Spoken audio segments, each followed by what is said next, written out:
आंखों में देखो मेरी दिल की कहो, ओ मेरे साजना वे डोला मेरे ओ, बाहों में भर लो कहीं ना जाने दो। दम दम दम दम दम हर दम भरते हैं नाम के तेरे, जीते हैं तेरे लिए और मरते हैं नाम पे तेरे। दम दम दम दम दम हर दम भरते हैं नाम के तेरे, जीते हैं तेरे लिए और मरते हैं नाम पे। जाना समझो ना दिल कहता है तेरी गलियों में ही रहता है। Hello guys, what is up so welcome back to my channel. तो गाइस, मैंने कल व्लॉग नहीं किया था, ये व्लॉग मैं अभी कर रही हूँ और अभी अपलोड करूँगी एडिट करके, because I was not well yesterday I guess, और मुझे थोड़ा सा फीवरिश फील हो रहा था आफ्टर स्टेकेशन, बिकॉज वहाँ पे ऑब्वियस सी बात है मैं पूल में थी और मुझे साइनस की प्रॉब्लम है, तो उसकी वजह से थोड़ी सी सिकनेस हो गई थी। और अभी मेरे बाल भी बड़े अजीब हो रखे हैं, पता नहीं क्यों गाइस। तो बाकी मुझे अब घर में ही व्लॉग करना पड़ा, क्योंकि ऑब्वियसली बात है तबीयत ख़राब थी, तो मैं कल बाहर कहीं गई नहीं। और फिर भी मैंने हिम्मत करके कल कुछ शूट करे थे इंस्टाग्राम के लिए। मेरी आवाज़ भी थोड़ी अजीब लग रही है, मैंने कल शूट किया था इंस्टाग्राम के लिए, क्योंकि थोड़ी कमिटमेंट्स थी कि मुझे पोस्ट करना था आज ही, तो मैंने वो कर लिया था। बट व्लॉग करने की कुछ हिम्मत ही नहीं बची थी। स्टार्ट ज़रूर किया था मैंने कल व्लॉग, बट आगे प्रोसेस ही नहीं हो पा रहा था। मुझे वो नहीं दिखाना था कि मैं बीमार हूँ, क्योंकि मुझे लगता है उससे कुछ ज़्यादा ही नेगेटिव वाइब्स हो जाती हैं खुद के चैनल पे, और बहुत अजीब दिखता है कि यार ये तो 24 घंटे बीमार ही रहती है। तो मुझे वो चीज़ दिखानी नहीं थी। मैंने सोचा मैं बता ही दूँगी नेक्स्ट डे जब मैं करूँगी। मैं थोड़ी बीमार थी गाइस। बाकी आज आपको ये सब देख के पता चली गया होगा क्या व्लॉग होने वाला है, क्योंकि तुम लोगों ने बहुत एक सा ह्यूज डिमांड की काजल दी, आप जो भी बुक्स पढ़ते हो, यदि आपके पास बुक्स हैं प्लीज़ हमसे भी शेयर करो, ताकि हम लोग भी पढ़ पाएँ और हम लोग भी ख़रीद पाएँ। सो मैंने कुछ बुक्स निकाली हैं जो वर्थ रीडिंग है और तुम लोग ले सकते हो और पढ़ सकते हो। तो let's get started with that. और मेरे कैमरे की बैटरी फिर से ख़त्म होते हुए शिट, रुको गाइस। तो यस गाइस, फाइनली मुझे फ़ोन से व्लॉग करना पड़ेगा क्योंकि कैमरे की बैटरी हो चुकी है ख़त्म। तो लेट्स गेट स्टार्टेड। मैं आपको वहाँ से ही बताऊँगी कि मैंने कब कौन से नहीं ईयर में तो नहीं, वैसे कब मैंने बुक रीडिंग करनी स्टार्ट की थी और मैंने फर्स्ट बुक कौन सी खरीदी थी, तो मैं आप लोगों से भी शेयर करूँगी ऑब्वियस। और जब हम लोग स्कूल में थे तब तो मुझे कोई इतना ज़्यादा शौक था नहीं बुक रीडिंग का, क्योंकि स्कूल की किताबें इतनी होती थी कि अलग से बुक्स पढ़ने का कोई शौक था ही नहीं। बट एक दो बुक्स थी तब भी मेरे पास जो मैं कभी कभी पढ़ लेती थी, और वो ऐसी थी स्टोरी टेलिंग वाली। कुछ ऐसी नहीं था कि जैसी बुक्स अब मैं पढ़ती हूँ वैसी नहीं थी, वो स्टोरी टेलिंग टाइप। सो अब टाइम वेस्ट नहीं करते, लेट्स गेट स्टार्टेड। तो ये फर्स्ट बुक है मेरी। मैं इधर ना फोटोज़ लगा दूँगी बुक्स की, तो अगर आप लोगों को खरीदनी हो तो आप भी खरीद सकते हो। तो ये इस बुक का नाम है फाइंडिंग आवर लॉस्ट हैप्पीनेस, और ये मैंने खरीदी थी वृंदावन से। हाँ, मैंने वृंदावन से खरीदी थी, इस्कॉन टेम्पल से, जो इस्कॉन के अंदर बुक स्टॉल्स होते हैं। तो ये मेरी फर्स्ट एवर बुक थी जो मैंने ऑफिशियली बाय करी थी पढ़ने के लिए, और मैंने आई गेस एक बार तो नहीं 2-3 बार पढ़ी है क्योंकि मुझे इतनी अच्छी लगी। और ये माइथोलॉजी से रिलेटेड है, कुछ ऐसे मोटिवेशन और ये सब नहीं है। मैं कॉन्स्पिरेसी, स्पिरिचुअलिटी, माइथोलॉजी इन सब में बहुत ज़्यादा बिलीव करती हूँ और मैं पढ़ती भी हूँ इन चीज़ों के बारे में बहुत ज़्यादा। तो ये उसी से ही रिलेटेड बुक है, फाइंडिंग आवर लॉस्ट हैप्पीनेस। तो इसमें कलयुग, सत्ययुग, ये सब इन सब चीज़ों के बारे में बात की हुई है। तो अच्छी बुक है। अगर माइथोलॉजी से रिलेटेड तुम लोग बुक्स पढ़ना प्रेफर करते हो तो यू शुड बाय दिस। फिर मैं बताती हूँ सेकंड बुक, मतलब हाँ ये थी मेरी सेकंड, ये थी द पैलेस ऑफ इल्यूजन्स। ये भी माइथोलॉजी से रिलेटेड है, और इसको मैं आपको कैसे समझाऊँ, मतलब इस बुक का जॉनर बहुत अलग है, related to Mahabharata time, Ramayana time, और सेम एग्जैक्टली वही माइथोलॉजी से रिलेटेड।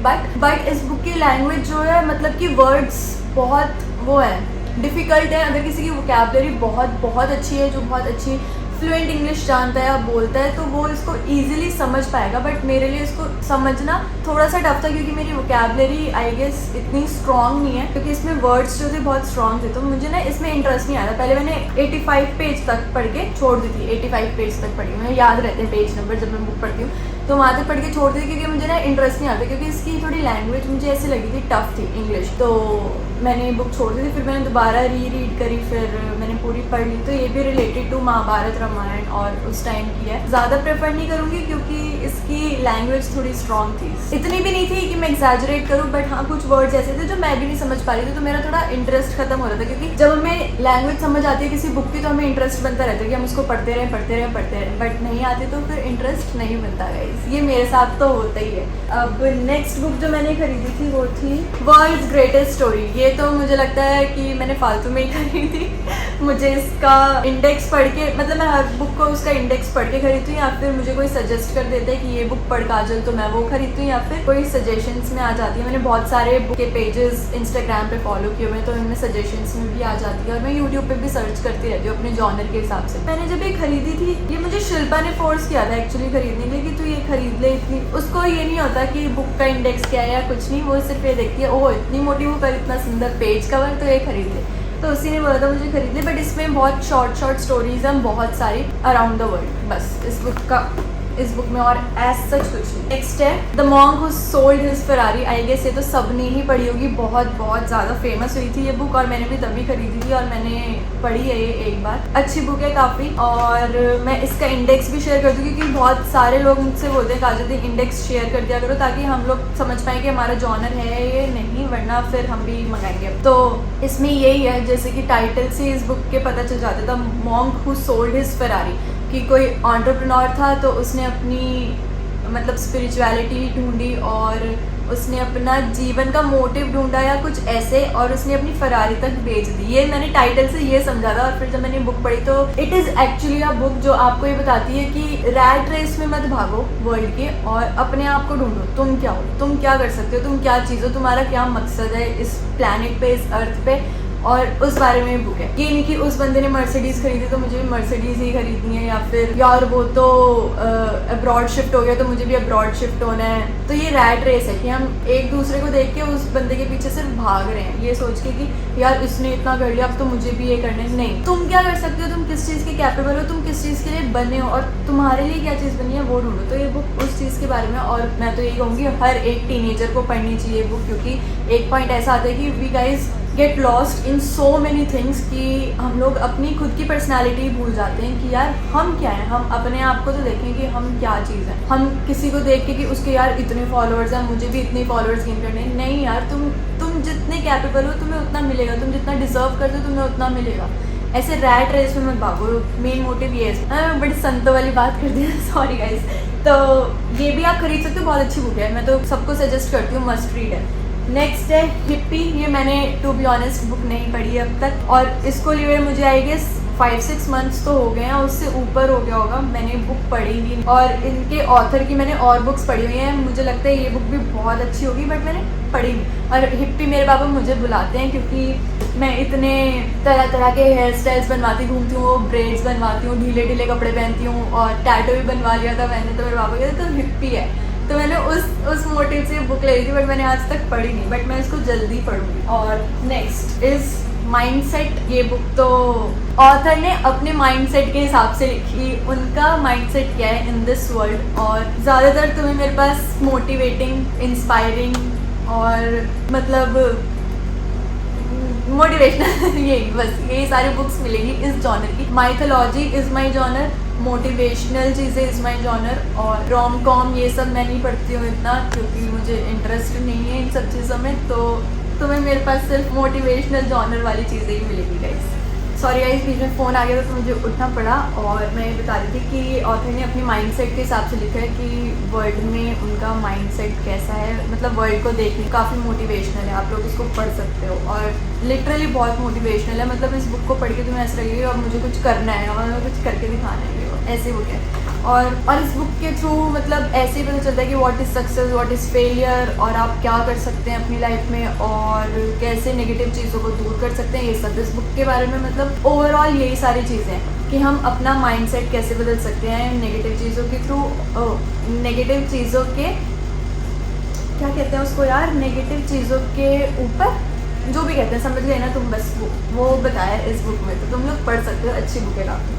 नेक्स्ट है रिच डैड पुअर डैड, और ये बुक हाँ ये मैंने किसी इंस्टाग्राम पेज पे से देखी थी बुक। मैं मतलब बहुत सारे, जैसे मैंने बताया बुक के पेजेस को वो करती हूँ फॉलो, तो उन्होंने स्टोरी लगाई हुई थी रिच डैड पुअर डैड की एक कोट की, एक बुक के कोड की, तो मैंने देखा ये बुक है, तो मैंने तब मंगाई थी। और इसमें एग्जैक्टली क्या है कि एक लड़का है और उसके दो डैड्स हैं, एक है रिच और एक है पुअर, और वो उन दोनों का कंपैरिजन कर रहा है पूरी बुक में।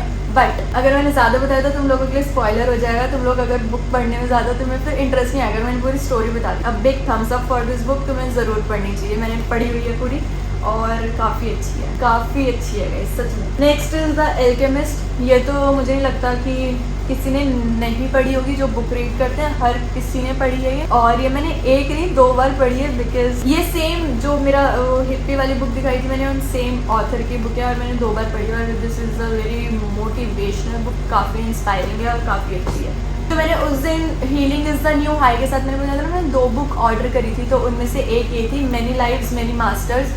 और ये मैंने किसी यूट्यूबर, मतलब मैं बहुत सारे जो बुक्स रीड करते हैं उन यूट्यूबर्स को भी सब्सक्राइब किया हुआ है मैंने, तो उनमें से किसी यूट्यूबर ने अपना ना वो कराया था। वो नहीं होता कि हम पुनर्जन्म में जाते हैं हिप्नोटाइज करके और पुनर्जन्म अपना देख लेते हैं वो सब। तो उन्होंने बताया था, पहले उन्होंने बुक पढ़ी थी और इस बुक को पढ़ने के बाद उनको इतना वो हो गया था अंदर से कि उनको वो चीज़ करानी है, तो वो कराने गए थे कि उनको हिप्नोटाइज किया, फिर वो अपने पुनर्जन्म में गए, उन्होंने देखा वो कैसे मरे और क्या हुआ। तो मुझे भी बहुत इंटरेस्ट आया देख के कि यार ऐसे होता है, ये सब चीज़ें होती हैं। तो उन्होंने ये बुक बताई थी मैनी लाइव्स मैनी मास्टर्स। इसमें जो ऑथर है उन्होंने कितनी बार ट्राई किया अपने पुनर्जन्म में जाने के लिए, मेडिटेशन के थ्रू या फिर हिप्नोसिस के थ्रू, और वो कैसे उसमें सक्सेस हो पाए। तो ये बुक उस चीज़ के बारे में। Next is good vibes good life. ये तो मैं हर किसी को सजेस्ट करती हूँ। This is the most favourite book of mine और लिटरली बेस्ट बुक है। इतनी ईजी लैंग्वेज है, इतनी ईजी वर्ड्स हैं और इतनी मोटिवेशनल है, इतनी आपको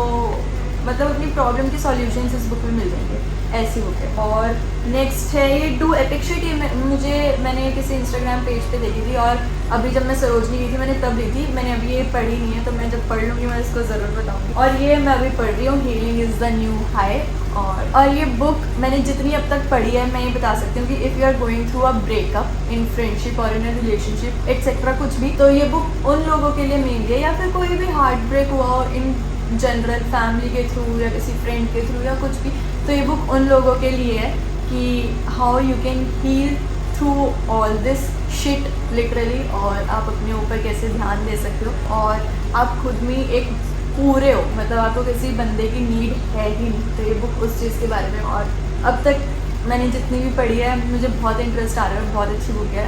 if you are going through a heart break और अ ब्रेकअप और समथिंग, जो कुछ भी ऐसा कि तुम हर्ट हो किसी से या कुछ भी है, तो ये बुक खरीद लो और तुम्हें हर चीज़ का आंसर मिल जाएगा, मैं यही बताऊँ। तो गाइस ये थी मेरी सारी बुक्स और आई होप तुम्हें कुछ अच्छी लगी हो या कुछ भी हेल्प हुई हो, क्योंकि तुम लोगों ने इतने कमेंट किए थे काजल की अपनी सारी बुक्स के बारे में बताओ, आप कौन सी बुक पढ़ते हो और कौन सी है आपके पास और कितनी बुक्स हैं। तो अभी मैंने इतनी निकाली हैं जो मुझे लगा कि मैं आपको सजेस्ट कर सकती हूँ। बाकी भी बुक्स हैं मेरे पास गाइस, बट अभी बहुत बड़ा ब्लॉग हो जाता है ये, तो मैंने सोचा कि इसको शॉर्ट ही रखते हैं। और मैं क्या बताने वाली थी, हाँ मैं ये बोलने वाली थी गाइस, मुझे आप लोगों से पूछना था कि चलो नेक्स्ट ब्लॉग में पूछूंगी, इस ब्लॉग में इतना ही काफ़ी है, काफ़ी बड़ा ब्लॉग हो जाएगा वरना ये। तो अगर आपको मेरी बुक कलेक्शन अच्छी लगी हो तो लाइक कमेंट शेयर सब्सक्राइब करना मत भूलना मेरे चैनल को। तो गाइस आज का दिन बहुत ज़्यादा हेक्टिक था, मैं सीधा ब्लॉग एडिट करने जाऊँगी, तब तक के लिए good night, take care, bye. सानू नेड़े ला ला ਅਸੀਂ ਗੁੱਚੀ ਸੈਂਟਿਆਂ ਦਿਲ ਦੇ ਆ ਮੋਮੇ ਆਦਤਾਂ ਨੇ ਕੱਬੀਆਂ ਥੋੜੇ ਜਿਹਾ ਰੂਡ ਥੋੜੇ ਆ ਰੁਗੰਟਿਆਂ